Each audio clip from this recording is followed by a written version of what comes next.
Thank you, Mr. President, for inviting me here and for celebrating Asian American and Pacific Islander Heritage Month. This month marks a time to acknowledge the many contributions our communities have made and continue to make, the incredible diversity among us, and also the challenges many of our communities continue to face.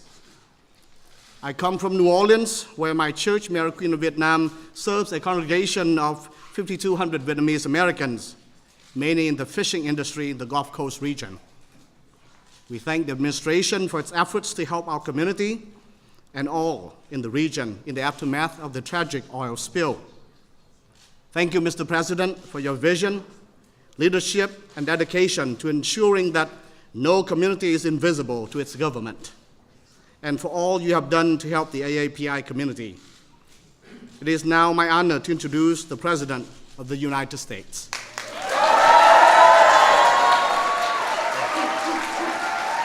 Thank you, everybody. Thank you. Thank you so much.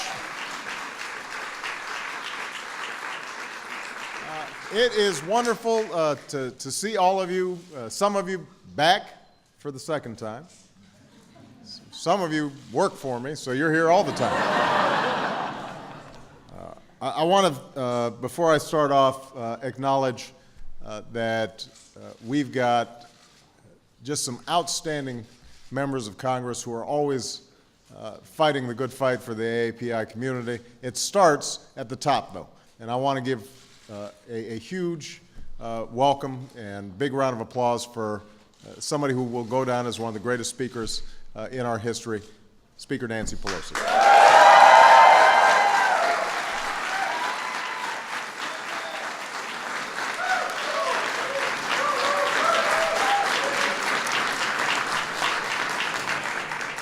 I want to thank Father Vien for his introduction. He's led Mary Queen of Vietnam Church in Louisiana through some pretty hard days.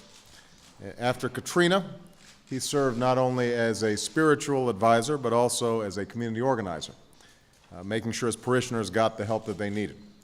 In fact, shortly after returning to New Orleans, when much of the city was dark, he convinced the utility company to divert electricity to the neighborhood around his church, so nobody messes with Father Vien. He tends to get what he wants. Today, as communities in the Gulf face new hardships as the result of this ongoing oil spill, he's once more taken up the cause of his community. He's advocating on behalf of the many Vietnamese and Cambodian Americans and others who make their living shrimping and fishing. And I want him to know that we are going to be tireless in working to do everything we can to support the community and everybody whose livelihoods have been imperiled down in the region.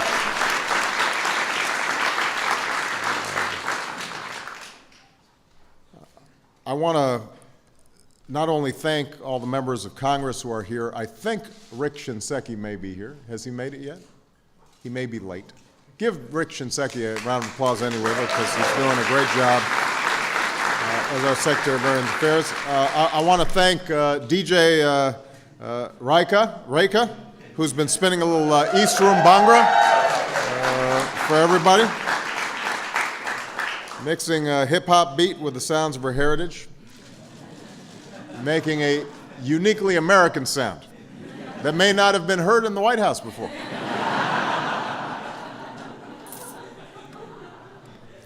But you know, that speaks to the promise of this country, a nation that welcomes contributions from all peoples, all colors, all creeds. We draw strength from the rich tradition that everybody can call America home because we all came from somewhere else except for the first Americans. E pluribus unum, out of many one. And there's no better example of this than the communities that are represented in this room. Your role in America's story has not always been given its due, and many Asian Americans and Pacific Islanders have known tremendous unfairness and injustice during our history. But we also know that generations of Asian Americans and Pacific Islanders helped to build this country, defend this country, make America what it is today. From the Chinese laborers who scaled cliffs and laid ties to connect our coasts by rail, to the members of the 442nd Regimental Combat Team who fought and bled overseas while their families were interned back home, from the hundreds of thousands who bore hardship and sacrifice on the journey to Angel Island a century ago, to the more than 16 million Asian Americans and Pacific Islanders whose talents and efforts strengthen our economy and protect our security and enliven our communities each and every day.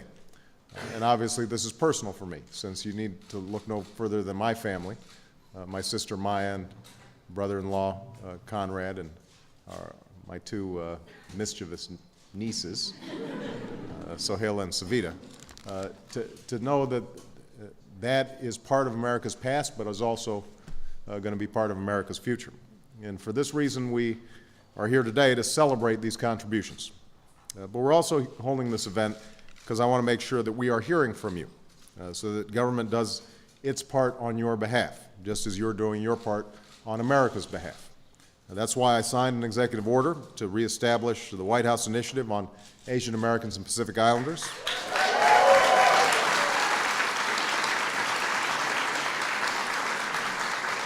It's chaired by my Commerce Secretary, Gary Locke, and my Education Secretary, Arnie Duncan. Are they here? There's Arnie. It's easier to spot Arnie than Gary. That's why we're always welcoming your input, from meetings with Sikh Americans to Native Hawaiians. The goal is to make sure that our government is successfully working to address disparities in health care and education and economic opportunity that exists within various AAPI communities. Sometimes these disparities don't get the attention they deserve.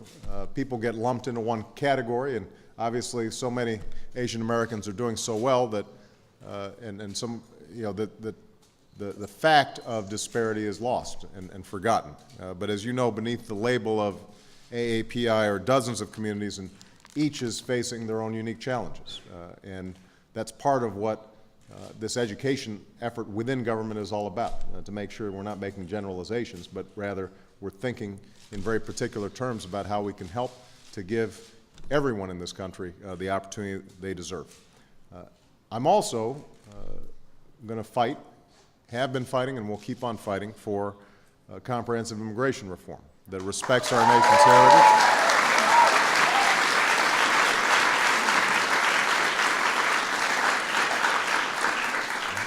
We have to respect our heritage as a nation of laws and a nation of immigrants, and that means that everybody's going to have to take responsibility. Government has a responsibility to secure the border and enforce laws. Washington has an obligation to set clear common sense rules, including rules that no longer punish and divide families that are doing the right thing and following the law. That's why addressing the backlogs problem in our immigration system is an important part of reform. Business has to be held accountable when they exploit undocumented workers. Individuals who are here illegally, they have to take responsibility by paying a fine and back taxes and learning English and going to the back of the line so that they take a legal path towards citizenship. These are the essential elements of comprehensive reform, and I'm going to work with members of both parties to get it done. It may not be the easiest thing to do politically, but I also know that it is the right thing to do for our country. In addition, we've sought to honor AAPI heritage, commemorating Hmong New Year, marking. Good to see you. I know, I remember you. How's your kid? She's doing good? Good, good, good. Didn't know we were going to have that little colloquy, but we've marked Diwali in the White House, which was, and with my appointments and nominations, I've worked to make sure that we've gotten a government that is reflective of all America, including American of Asian descent and Pacific Islanders. But I think it's also important to stress that while you confront some specific challenges to AAPI communities, everybody here understands that nobody's immune from the problems that our country is confronted with as a whole. As small business owners, Asian Americans and Pacific Islanders know how important it is that we continue to spur growth after a long and brutal recession. As parents, everybody here is concerned about the quality of our education system and making college more affordable and accessible. As Americans, we want to make sure that we're giving our children the same opportunities that were given to us. And you know that it's up to each generation of Americans to pass on that legacy, to make sure that America is living up to its promise, a place where all things are possible if you're willing to put in a lot of hard work. Asian Americans, Pacific Islanders have helped to fulfill that promise for generations now, and because of the leadership of all of you in this room and people all across the country, I'm confident that that will continue into this century. So thank you so much, everybody, for being here. God bless you. God bless America. Thank you.